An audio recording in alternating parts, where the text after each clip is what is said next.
Welcome to my YouTube channel का Ritik technical support. इस video में हम आपको बताएंगे आईफोन का जैक कैसे चेंज करें। जो आपका चार्जिंग का जैक होता है, काफ़ी बार ऐसा होता है कि कुछ डैमेज की वजह से या फिर शॉर्ट की वजह से जो रहता है आपका जैक ख़राब हो जाता है। अब इसमें काफ़ी लोगों को ये दिक्कत आता है कि यार हम उसका जैक कैसे चेंज करें। देखिए, ये तो आप हार्डवेयर का प्रॉब्लम है और जैक को चेंज करने के लिए आप थोड़ा पता कर सकते लोकल, आपको अगर मैकेनिक मिल जाता है तो ओके, या फिर आप थोड़ा एक्स्ट्रा पैसा दीजिएगा। एक्स्ट्रा पैसा नहीं बोल सकते, लेकिन एप्पल में जो भी सर्विस सेंटर में काम होता है आपको पता है थोड़ा एक्सपेंसिव ही होता है लोकल शॉप के मुकाबले।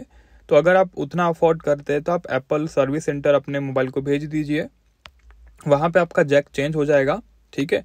और अगर आप कम पैसों में काम करवाना चाहते हो तो आप एक ऑथोराइज्ड जो रहता है अपने देख परख करके आप लोकल शॉप में भी अपने जैक को बदलवा सकते हैं।